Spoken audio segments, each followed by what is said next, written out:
자, 안녕하세요. 유튜브 프리미엄 시청자 여러분 반갑습니다. 구원투수 노태성입니다.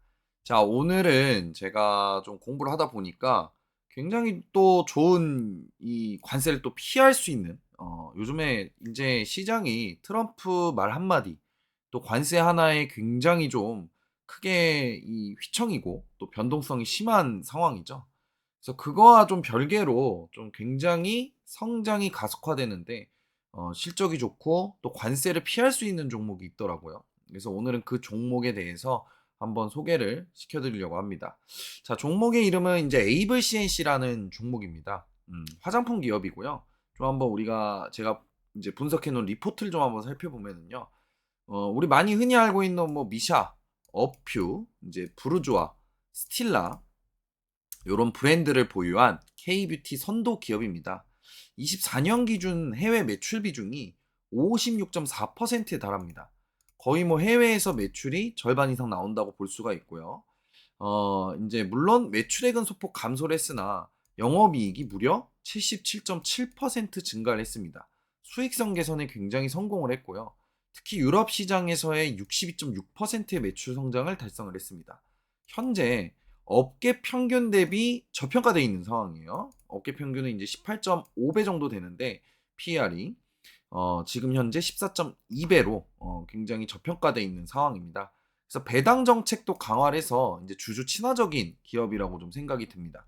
자, 넘어가서 핵심적인 부분들 좀 살펴보면은 재무 같은 경우에는 24년 연결 기준 매출이 2,645억, 영업이익이 203억 정도 기록을 했습니다. 매출은 전년 대비해서 이제 3.3% 감소는 했으나 영업이익이 무려 77.7% 증가를 했고요. 영업이익률이 4.2%에서 7.7%로 상승을 했습니다. 이 원가가 굉장히 효율성이 있고 판관비가 절감이 됐습니다. 또 광고비도 절감이 됐고요. 그래서 광고비 15.7%, 지급 수수료 17.4% 감소로 비용이 굉장히 이제 개선이 됐다. 이렇게 볼 수 있을 것 같습니다. 요즘은 경기가 어렵다 보니까 이 비용을 아끼는 게 굉장히 중요하죠. 이 기업 자체가. 그다음에 지역별 성과가 있는데 유럽 쪽에서 굉장히 크게 좀 증가를 했어요. 62.6%나 증가를 했고요. 이게 최대 성장 동력입니다. 그다음에 아시아권에서도 크게 성장을 하고 있습니다. 23.8%나 성장을 했고요.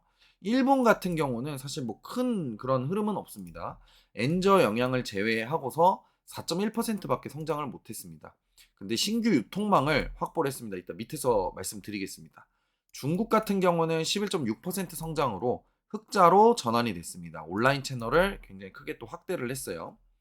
그 다음에 이제 브랜드 포트폴리오를 좀 분석을 해보니까 미샤가 글로벌 누적 판매량 1억 3천만 개를 돌파를 했습니다. 이 비비크림을 보유하고 있고 R&D 투자가 18% 증가했고 기능성 화장품 개발에 집중을 하고 있습니다.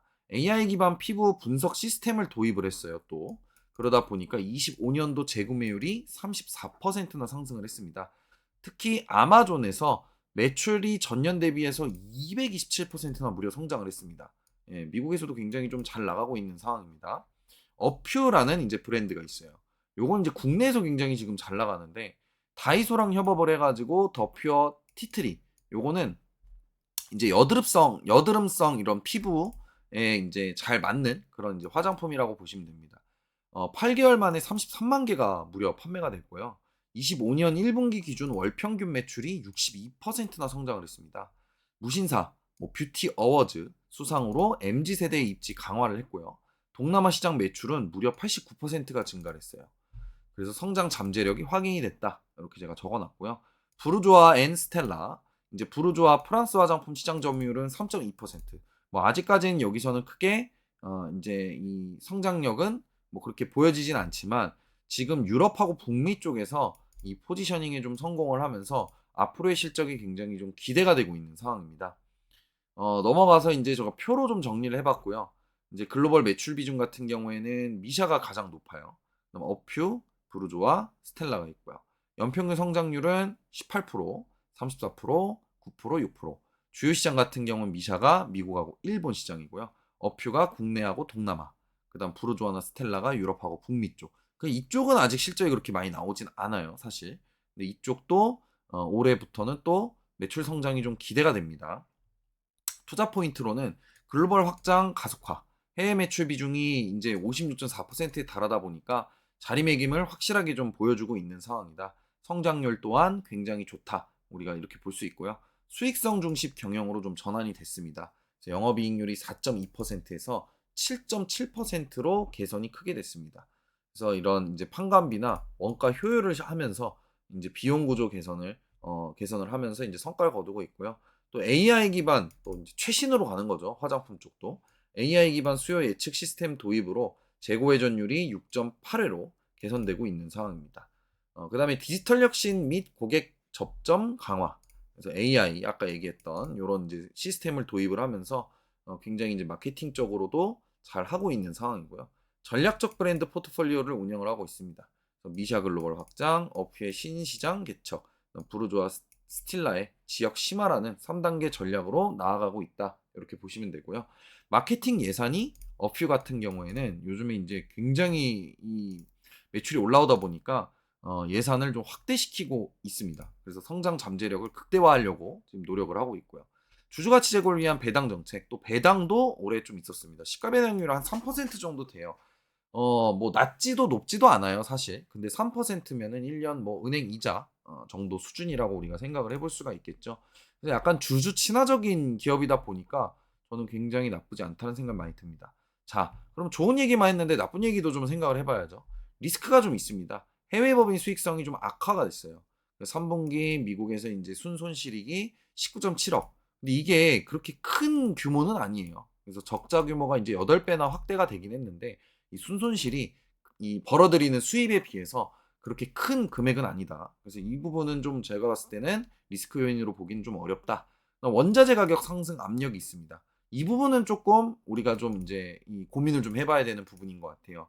아무래도 이제 요즘에 히알루론산이 들어간 이제 화장품이 굉장히 인기인데 가격이 무려 22%나 상승했습니다. 근데 이게 중요한 게 뭐냐면 히알루론산 쓰는 화장품들이 요즘 굉장히 많거든요. 근데 이제 얘네 뭐 원재료 가격이 올라갔다고 하면 다른 당연히 기업들의 이 가격도 올라갔겠죠. 그래서 경쟁력적으로 이것도 사실 그렇게 리스크 있는 부분은 아닌 것 같아요. 근데 이제 문제는 뭐냐? 제품 가격이 인상이 됐을 때 이제 원가 정가 시도가 소비자 저항으로 좀 이어질 가능성이 있습니다.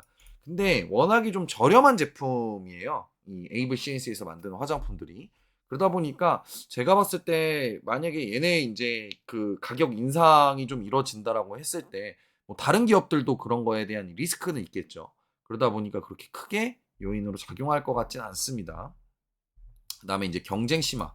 요즘 뭐 화장품 같은 경우는 경쟁이 굉장히 강하죠. 그래서 그런 부분들을 좀 적어봤고요. 이제 그 H&B 시장에서 점유율이 0.7포인트 하락한 5.1%를 기록을 했습니다. 근데 뭐 이것도 그렇게 크게 문제되는 부분은 좀 아니다. 올해까지는. 그리고 단일 채널 의존도. 이제 아마존의 의존도가 좀 상승을 했어요. 근데 이거는 뭐 리스크이기도 하면서 한편으로는 성장 동력이 되는 부분이죠, 사실. 뭐 아마존이 뭐 당장 뭐 여러분들도 아시다시피 망할 기업도 아니고 또 굉장히 해외에서 잘 나가고 있는 기업이기 때문에 이 의존도가 높아진다라는 거는 그만큼 제품 판매가 굉장히 잘 이루어지고 있다라고 생각을 하시면 됩니다. 의존도가 뭐 전체 매출의 44%인데 당장 아마존이 무너질 것 같진 않아요. 왜냐면은 지금 트럼프로 인해서 경기가 어려운 상황 속에서 계속 사람들은 저렴한 제품들을 찾기 시작을 하고 또 오프라인 매장보다는 온라인 매장을 더 선호하기 때문에 오히려 이런 쪽에 의존도가 높아지는 거는 당장 문제될 부분은 아니라고 생각을 합니다. 또 이제 관세하고 연관이 없죠, 화장품 쪽은. 그럼 제가 뭐 얼마 전에 이제 우리 커뮤니티에서 이제 그 피부 미용기기에 관련해서 굉장히 언급을 많이 드렸는데 오늘 뭐 레이저 옵텍이 상한가를 달성을 했죠. 그죠? APR이나 뭐 클래시스도 움직임이 나쁘지 않고요. 그 다음에 투자 전략 같은 경우에는 단기적으로 저는 한 2, 3개월 정도 나쁘지 않을 것 같아요. 현재 이제 아무래도 이 어깨 평균 대비해서 저평가돼 있다 보니까 단기적으로 좀 주가도 좀 이 변동성 있게 좀 올라갈 수 있지 않을까 그런 생각이 많이 듭니다. 중장기 전략은 사실 조금 애매모호해요. 그래서 중장기로는 추천드리고 싶진 않아요. 왜냐하면 화장품이라는 게 워낙 유행을 타기도 하고 또 이제 그런 게 좀 있다 보니까 그죠? 또 이제 경쟁 업체들도 많이 있다 보니까 이런 부분들은 계속 모니터링을 해줘야 되는 부분이다 보니까 중장기로 별로 추천을 드리고 싶지는 않습니다. 자, 주목할 만한 이벤트는요. 올해 이제 2분기에 또 이제 미국 시장 프리미엄 라인 출시가 됩니다. 그다음에 어퓨의 동남아 시장 오프라인 매장 확장이 좀 있고요. 중국 소비 회복세 지표가 있고 또 중국이 또 한한령 이슈가 있죠. 그다음에 기술 라이선스 사업 확대나 전략적 제휴 발표도 있는 상황입니다.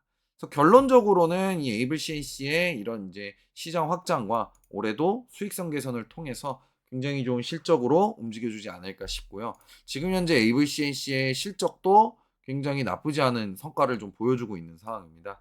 연간 수익률인데 22년부터 지금 현재까지 계속해서 꾸준하게 수익을 영업이익이 좀 올라가고 있는 모습이죠. 뭐 당기순이익도 그렇고 매출액은 조금 떨어졌지만 이 영업이익이 올라간다는 게 굉장히 중요합니다. 그 다음에 이제 올해 4분기 이제 예상 컨센서스 추정치도 나쁘지 않은 그죠? 그런 모습들. 근데 이거는 이제 잠정 실적이 나온 거기 때문에 이 실적이 다 나온 거라고 보시면 돼요. 올해 실적도 굉장히 좀 뛰어난데 주가는 바닥에 있다라는 게 굉장히 중요합니다. 저평가돼 있고. 그다음에 뭐 재무상으로 봤을 때도 우리가 이제 유동자산 쪽에서 재고 같은 경우는 조금 증가하다 보니까 조금 이런 부분에 대해서는 우리가 좀 고려는 해볼 부분은 있지만 그렇게 막 2배 이상 막 크게 증가하는 부분은 또 아니기 때문에 그렇게 문제될 건 없다. 아무래도 이번 이제 결산 실적 나오고 또 재고 자산도 잘 파악은 좀 해봐야 될 것 같아요. 근데 이런 거 가지고 뭐 단기적으로 이제 매매를 할 때는 뭐 크게 문제될 부분은 아니다 보니까 그렇게 좀 보여집니다. 그래서 이제 차트를 좀 한번 살펴볼게요. 차트는 이미 제가 좀 선을 그어놨는데 이 7,500원하고 6,900원 사이 요 구간 안에서는 우리가 분할적으로는 좀 매집을 해볼 수 있는 구간이 아닌가 싶습니다. 그리고 1차적으로 좀 목표가를 좀 설정을 해본다라 그러면 자, 어떤 식으로 좀 설정을 해볼 수가 있냐? 이렇게 떨어지는 추세를 이제 그려주고 있는 상황이잖아요.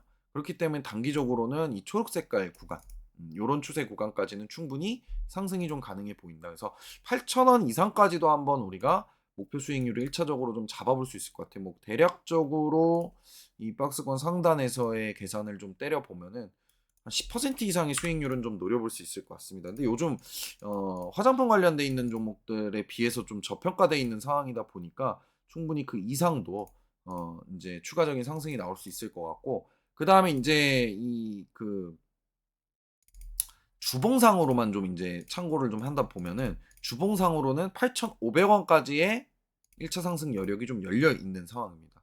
뭐 일봉하고 뭐 비슷한 구간이지만 한 20% 정도의 성장률을 좀 이제 예상을 좀 해볼 수 있을 것 같아요. 자, 그렇게 해서 오늘 에이블 CNC에 대한 내용들을 좀 설명을 드렸는데, 손절가는요, 되도록이면 이 하단 추세를 이탈을 하면 안 돼요. 그래서 한 6,900원 정도 될 것 같아요. 그래서 최대한 좀 눌림이 나왔을 때 매수를 하거나 아니면은 이 구간 안에서 여러분들이 충분히 매집할 수 있는 그런 시간들이 있는 종목이니까 한번 참고하시면 좋을 것 같습니다. 그리고 오늘 또 수급도 나쁘지 않은 상황이에요. 자, 이상으로 오늘은 에이블 CNC라는 종목에 대해서 좀 분석을 해봤고요. 굉장히 좀 저평가돼 있고 지금 실적도 굉장히 좋아지고 있고 또 관세랑 연관이 없는 또 화장품 기업이기 때문에 충분히 추가 성장이 가능할 것으로 좀 예상이 됩니다. 주가 상승 좀 기대를 해 보면서 여기서 마무리하도록 하겠습니다. 수고하셨습니다.